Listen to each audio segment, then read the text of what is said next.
2025 में रिलीज हुई इस फिल्म के ज़ॉम्बी सिर्फ तेज ही नहीं हैं, बल्कि इतने तेज हैं कि दौड़ते हुए हवाई जहाज को भी मिनटों में पकड़ सकते हैं। इतना ही नहीं, कुछ ज़ॉम्बी तो थोड़े बहुत समझदार भी हो गए हैं। वो अपनी सूंघने की शक्ति से हजारों मील दूर दुश्मन को ढूंढ सकते हैं और इंसानों के बनाए मजबूत किले को भी तोड़ सकते हैं। अब ज्यादा बातें नहीं करते, चलिए फिल्म शुरू करते हैं। एक छोटा लड़का घर पर कार्टून देख रहा होता है कि अचानक टीवी का सिग्नल चला जाता है और स्क्रीन पर एक जरूरी खबर आने लगती है। खबर में बताया जाता है कि दुनिया भर में एक अनजान वायरस फैल गया है, जिससे संक्रमित लोग कुछ मिनटों के अंदर भयानक ज़ॉम्बी जैसे बन जाते हैं। ये वायरस बहुत तेजी से फैलता है और कई शहर तबाह हो चुके हैं। लड़का ये सब ध्यान से देख रहा होता है कि अचानक ऊपर के कमरे से आवाज आती है। वह डरते डरते ऊपर जाकर देखता है तो पता चलता है कि ये उसकी बड़ी बहन का मजाक था। तभी उनके पिता का वीडियो कॉल आता है, जो बाहर ड्यूटी पर हैं। वो अपनी पत्नी और बच्चों को शहर से दूर अपने रिश्तेदारों के घर जाने के लिए कह रहे हैं, क्योंकि इस शहर में भी ज़ॉम्बी वायरस फैल गया था।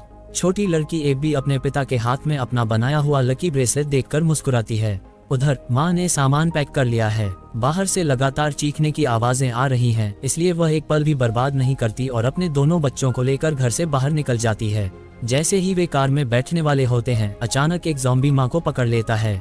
एबी तुरंत कार के नीचे छिप जाती है और अपनी आंखों से अपने छोटे भाई को ज़ॉम्बी के हाथों मरते हुए देखती है। छोटी लड़की डर से कांप रही होती है और तभी देखती है कि उसकी माँ भी एक बेजान ज़ॉम्बी बन चुकी है और उसकी तरफ बढ़ रही है। ठीक उसी वक्त कुछ गोलियों की आवाज आती है और एक अंकल फरिश्ते की तरह आकर एबी को बचा लेते हैं। बाद में वह लड़की को कान बंद करने के लिए कहते हैं और उसके ज़ॉम्बी बन चुके छोटे भाई को भी गोली मार देते हैं। अब इसके बाद 10 साल बीत चुके हैं और ज़ॉम्बी वायरस के कारण इंसानी सभ्यता पूरी तरह से बर्बाद हो चुकी है।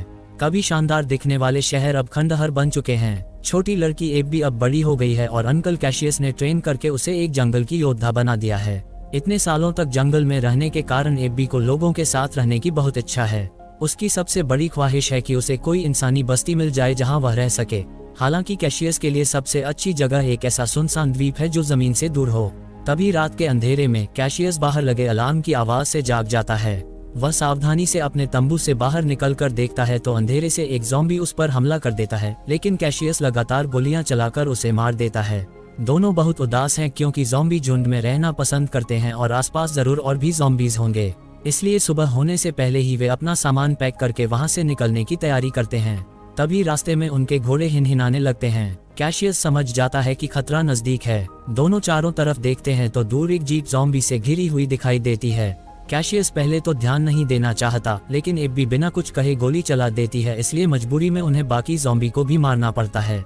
फिर दोनों जब जीप के पास जाते हैं और वहां से जरूरी सामान लेने लगते हैं। कैशियस मरे हुए आदमी के जूते ले लेता है और जैसे ही वो उन्हें पहनता है, उसे कार के अंदर से वॉकी टॉकी की आवाज सुनाई देती है। पता चलता है कि मरे हुए लोगों के और भी साथी हैं। कैशियस तुरंत वहां से निकलना चाहता है, लेकिन अगले ही पल कुछ एसयूवी गाड़ियां तेजी से आती हैं और बहुत सारे हथियारबंद लोग उन्हें घेर लेते हैं। कुछ लोग कैशियस के उतारे हुए जूते ढूंढ निकालते हैं, जिससे उन्हें लगता है कि इन्होंने ही इनके साथियों को मारा है। जब दोनों तरफ तनाव बढ़ रहा होता है, तभी एक गर्भवती महिला कार से उतरती है और अपने साथियों से एबी और कैशियस को छोड़ने के लिए कहती है।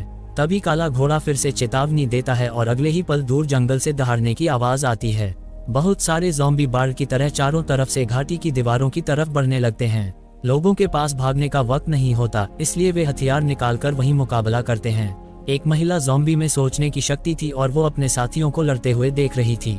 बचे हुए लोगों के पास छिपने की कोई जगह नहीं होती और जल्द ही उनकी संख्या कम होने लगती है। एक मजबूत आदमी बदकिस्मती से ज़ॉम्बी के काटने का शिकार हो जाता है। वह खुद को गोली मारना चाहता है, लेकिन गोलियां खत्म हो जाती है। तभी एबी गर्भवती महिला को पकड़कर जीप में बैठाती है। कैशियस लड़ते हुए पीछे हटता है और उस समझदार महिला ज़ॉम्बी को मार देता है। फिर वह तेजी से गाड़ी चलाकर ज़ॉम्बी के झुंड से बाहर निकल जाता है। एक काले चेहरे वाला ज़ॉम्बी उस मरी हुई महिला ज़ॉम्बी को देखकर ऐसे दहाड़ता है कि जैसे उसकी पत्नी मर गई हो। उधर कैशियस गर्भवती महिला और उसके पति को ज़ॉम्बी से बचाकर ले जाता है। पूछने पर पता चलता है कि ये बचे हुए लोग शिपटाउन नाम की एक सुरक्षित जगह पर जाना चाहते थे। ये सुनकर एबी बहुत खुश होती है, क्योंकि यही तो वह जगह है जहां वह हमेशा से जाना चाहती थी। दिशा तय करने के बाद कैशियस गाड़ी चलाने वाला होता है कि गाड़ी बीच रास्ते में खराब हो जाती है। गर्भवती महिला का पति नीचे उतरकर अपना परिचय देता है। उसका नाम डेविड है और वह एक मैकेनिक है, लेकिन पार्ट्स की कमी के कारण वह इस गाड़ी को ठीक नहीं कर पाएगा। मजबूरी में कैशियस और बाकी लोग पैदल ही आगे बढ़ने का फैसला करते हैं। वे पहाड़ी रास्ते से सीधे आगे बढ़ते हैं और जल्द ही एबी के जन्म स्थान के शहर पहुंच जाते हैं। यहाँ ऊंची इमारतें अभी भी खड़ी हैं, लेकिन हर तरफ मौत की शांति छाई हुई है।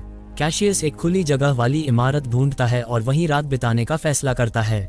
आसपास कोई खतरा नहीं है, ये पक्का करने के बाद वे आग जलाकर खाना बनाते हैं। एबी उस शिपटाउन नाम की जगह के बारे में बहुत उत्सुक है। गर्भवती महिला ने पहले ही वायरलेस से उनसे संपर्क कर लिया था। जैसा कि नाम से पता चलता है, शिपटाउन कई बड़े जहाजों को जोड़कर बनाया गया है। यह जमीन से जुड़ा हुआ नहीं है, इसलिए बहुत सुरक्षित है। यहाँ पानी और खाना भी भरपूर मात्रा में है, इसलिए यह बचे हुए लोगों के लिए एक सपनों की जगह है। एबी की आंखें ये सब सुनकर चमक उठती हैं, लेकिन कैशियस को इसमें कोई दिलचस्पी नहीं है। उसके पास फालतू वक्त नहीं है। वह बाहर और भी ज्यादा चेतावनी के संकेत और बम के जाल बिछाना चाहता है। सब कुछ ठीक करने के बाद कैशियस अपनी आगे की योजना बताता है। वह मेगन और उसके पति को कुछ दूर तक पहुंचाएगा। उसके बाद दोनों अलग अलग रास्ते पर चले जाएंगे, क्योंकि उसका लक्ष्य दूसरी दिशा में स्थित बंदरगाह है। एबी बहुत परेशान होती है और चुपके से कैशियस के पास जाकर उससे बहस करती है कि वह उनके साथ शिपटाउन क्यों नहीं जा रहा।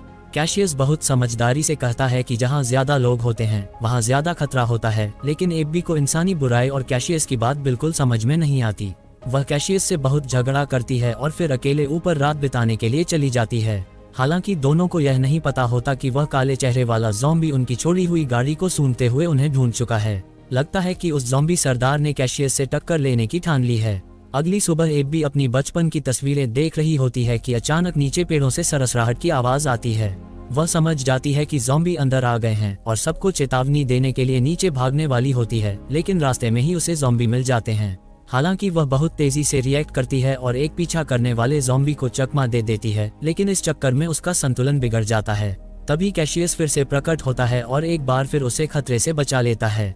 थोड़ी देर बाद काले चेहरे वाला ज़ॉम्बी अपने साथियों के साथ वहां पहुंच जाता है, लेकिन वे पहले से बिछाए गए जाल में फंस जाते हैं। कैशियस धमाके की आवाज सुनकर समझ जाता है कि ज़ॉम्बी का झुंड उसके पीछे पड़ गया है। तभी एबी को अचानक याद आता है कि थोड़ी दूर पर एक छोटा सा हवाई अड्डा है। बचपन में उसके पिता उसे अक्सर वहां घुमाने ले जाते थे। शायद वहां कुछ हवाई जहाज बचे हों। इससे सबके कई दिनों का रास्ता बच जाएगा। हालांकि कैशियस को ज्यादा उम्मीद नहीं होती, लेकिन एबी के बार बार कहने पर वह वहां जाने के लिए मान जाता है। थोड़ी ही दूर चलने पर एबी जिस छोटे हवाई अड्डे की बात कर रही थी वह उन्हें दिखाई देता है, लेकिन सबको बहुत निराशा होती है क्योंकि वहां सब कुछ खाली पड़ा होता है। एक भी हवाई जहाज नहीं दिखता। हालांकि एबी हार नहीं मानती। उसे याद है कि उसके पिता ने एक निजी हैंगर खरीदा था जो अब एक छोटे टीले जैसा दिखता है और बहुत छिपा हुआ है। पुराने तरीके से दरवाजा खोलने के बाद उसके पिता का छोटा हवाई जहाज वाकई में वहीं खड़ा होता है। एबी खुशी से मुस्कुराती है। आखिरकार उसने कैशियस के सामने अपनी बात सही साबित कर दी। हालांकि यह हवाई जहाज बहुत दिनों से इस्तेमाल नहीं हुआ था, इसलिए मैकेनिक डेविड कहता है कि इसे ठीक करने की जरूरत है और कैशियस और एबी दूर एक ऊंची इमारत में पहरा देते हैं। अभी वे ठीक से बैठे भी नहीं होते कि उन्हें बहुत सारे ज़ॉम्बी उनकी तरफ आते हुए दिखाई देते हैं। कैशियस तुरंत भागकर मेगन और उसके पति को बताता है कि उन्हें 3 मिनट के अंदर उड़ान भरनी होगी, भले ही डेविड ने मरम्मत पूरी न की हो। ज़ॉम्बी को नजदीक आता देखकर एबी सारे विचारों को छोड़कर अपनी धुंधली यादों के सहारे हवाई जहाज को स्टार्ट करने में कामयाब हो जाती है। हालांकि तब तक बहुत सारे ज़ॉम्बी रनवे पर पहुंच चुके होते हैं। उनकी रफ्तार किसी तेज धावक की तरह होती है और वे लगभग हवाई जहाज को पकड़ने ही वाले होते हैं। तभी कैशियस एक चढ़ते हुए ज़ॉम्बी को गोली मार देता है और एबी भी आखिरकार कंट्रोल समझ लेती है और हवाई जहाज को आराम से हवा में उड़ा देती है। काले चेहरे वाला ज़ॉम्बी राजा आसमान की तरफ देखता है और उसकी आंखों में कई तरह के भाव होते हैं। हवाई जहाज में बैठे सभी लोग बहुत खुश हैं क्योंकि वे जल्द ही सीधे शिपटाउन पहुंच जाएंगे। लेकिन अगले ही पल हवाई जहाज के पिछले हिस्से से धुआं निकलने लगता है और फिर वह सीधा जमीन पर गिरने लगता है। शुक्र है कि वे काफी भाग्यशाली हैं। हवाई जहाज ज्यादा ऊंचाई पर नहीं था और कई बार टकराने के कारण उसकी गति धीमी हो गई थी। चारों लोगों को सिर्फ हल्की चोटें आती हैं, लेकिन हवाई जहाज अब इस्तेमाल करने लायक नहीं बचा था। उन्हें पैदल ही आगे बढ़ना होगा। चलते चलते वे एक सुनसान रेलवे स्टेशन पर पहुंचते हैं। आसपास कोई ज़ॉम्बी नहीं है। ये पक्का करने के बाद कैशियस वहीं रात बिताने का फैसला करता है। बंदरगाह और शिपटाउन पहाड़ के दूसरी तरफ हैं। वे चारों कुछ दूर तक साथ चल सकते हैं। अपनी गर्भवती पत्नी को देखने के बाद डेविड अकेले एक डिब्बे में चला जाता है। वह अपनी पैंट की टांग ऊपर करता है और एक भयानक निशान दिखाता है। दरअसल उसे कुछ दिन पहले ज़ॉम्बी ने काट लिया था। डेविड जानता है कि वह जल्द ही ज़ॉम्बी बन जाएगा, इसलिए खुद को गोली मारना चाहता है, लेकिन अपनी होने वाली पत्नी के बारे में सोचकर वह ये विचार छोड़ देता है। अगली सुबह कैशियस को डेविड में कुछ अजीब लगता है। वह मौका देखकर उसकी पैंट की टांग ऊपर करता है और ज़ॉम्बी के काटने का निशान देख लेता है। हालांकि आगे चल रही एबी उसे जल्दी करने के लिए कह रही होती है, इसलिए वह डेविड को वहीं मारने का इरादा छोड़ देता है। चलते चलते रात हो जाती है और आगे उन्हें अचानक एक फार्म हाउस दिखाई देता है। कैशियस चुपचाप बंदूक निकालकर आगे बढ़ता है। तभी दरवाजे पर लगे स्पीकर से अचानक चेतावनी की आवाज आती है। अंदर किसी के होने की पुष्टि होने पर एबी शांति से आगे बढ़कर कहती है कि उसकी कोई बुरी मंशा नहीं है। उन्हें पता चलता है कि उनके साथ एक गर्भवती महिला है तो घर के मालिक का शक दूर हो जाता है। सारे हथियार जमा करने के बाद बूढ़ा आदमी मेहमान नवाजी से सबको घर के अंदर बुलाता है। उन्होंने यहाँ सोलर पावर और बारिश के पानी को फिल्टर करने का सिस्टम लगाया हुआ था। एबी आखिरकार गर्म पानी से नहा पाती है। स्वादिष्ट रात का खाना खाने के बाद कैशियस अपने लैपटॉप को चार्ज करता है। उसमें उसकी पत्नी के साथ उसकी तस्वीरें हैं, जिनमें से एक उसकी पत्नी के गर्भवती होने के वक्त की है। तस्वीरें देखने के बाद कैशियस मेगन के पास जाता है और कहता है कि उसने अपना इरादा बदल दिया है। वह पहले उसे शिप टाउन पहुंचाएगा, फिर एबी के साथ बंदरगाह की तलाश करेगा। तभी घर का मालिक सबको शराब देता है और इतने दिनों बाद सबको आराम से बैठकर बातें करने का मौका मिलता है। लेकिन बातें करते करते उन्हें कुछ गड़बड़ लगती है। घर का मालिक कहता है कि ज़ॉम्बी इंसानी विकास का अगला चरण है। वे सबसे बड़े शिकारी हैं, इसलिए उन्हें पृथ्वी पर राज करना चाहिए, जैसे इंसानों ने पहले लालच में आकर दूसरे जानवरों का शिकार किया था। ये सुनकर सब चौंक जाते हैं। सिर्फ डेविड को अपनी तबीयत ज्यादा खराब लगती है और वह बाथरूम में जाता है।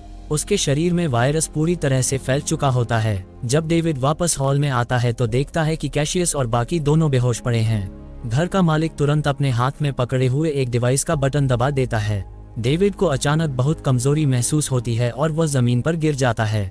जब डेविड फिर से उठता है तो देखता है कि उसे और उसके साथियों को लटका दिया गया है। दरअसल घर के मालिक ने शराब में बेहोशी की दवा मिला दी थी और वो आदमी असल में एक साइंटिस्ट था। कई सालों के रिसर्च के बाद उसने एक खास डिवाइस बनाया है जो कम फ्रीक्वेंसी वाले सिग्नल से ज़ॉम्बी के व्यवहार को कंट्रोल कर सकता है। और जाल में फंसे कैशियस और बाकी लोग उसके एक्सपेरिमेंट के सामान हैं। ये सब कहने के बाद साइंटिस्ट पीछे पिंजरे का दरवाजा खोलता है। उसमें उसकी पत्नी बंद है जो पहले ही ज़ॉम्बी बन चुकी है। वह स्विच घुमाकर देखता है तो ज़ॉम्बी सच में कैशियस पर हमला कर देती है। लेकिन डेविड वायरस की ताकत से रस्सी तोड़ देता है और डिवाइस के कंट्रोल को भी अनदेखा करके बंधे हुए कैशियस और बाकी लोगों को बचा लेता है। घर का मालिक खतरा भांपकर तुरंत भाग जाता है और जल्द ही आंखों से ओझल हो जाता है। कैशियस अब और वहां नहीं रुकना चाहता। वह बाहर एक गाड़ी ढूंढता है और सबको लेकर घने जंगल की तरफ निकल जाता है। लेकिन घर का मालिक इतनी आसानी से हार मानने वाला नहीं है। वह अपने डिवाइस से ज़ॉम्बी के झुंड को कंट्रोल करके उनका पीछा करवाता है। कैशियस गाड़ी की स्पीड बढ़ाता रहता है, लेकिन आगे का रास्ता बंद था। अब उनके पास बाइक से भागने के अलावा कोई चारा नहीं है। डेविड जानता है कि उसके पास ज्यादा वक्त नहीं है, इसलिए वह पीछे रहकर ज़ॉम्बी को रोकने का फैसला करता है। अपनी पत्नी से कुछ बातें करने के बाद वह हिम्मत करके ज़ॉम्बी के झुंड में घुस जाता है। हालांकि इससे ज़ॉम्बी का पीछा सिर्फ थोड़ी देर के लिए ही रुक पाता है। कैशियस मेगन को गोद में लेकर लड़ते हुए पीछे हटता है। जब ज़ॉम्बी उन पर पहुंचने ही वाले होते हैं तो उन्हें अचानक एक इंसानी चौकी दिखाई देती है। एब भी समझ जाती है कि यही शिप टाउन है। चौकी के पहरेदार आवाज सुनकर तुरंत अपनी बंदूकें निकालकर हमला करने वाले ज़ॉम्बी को मारना शुरू कर देते हैं। काले चेहरे वाला ज़ॉम्बी अपने साथियों को आगे बढ़ने से रोकता है क्योंकि आगे पानी का रास्ता है और वे उसे पार नहीं कर सकते। थोड़ी देर बाद कैशियस और बाकी लोग नाव से कैंप के बीचों बीच पहुंच जाते हैं। मेगन की डिलीवरी होने वाली थी और उसे तुरंत इलाज की जरूरत थी। अच्छी बात यह है कि यहाँ डॉक्टर और अस्पताल की सुविधा है। अगली सुबह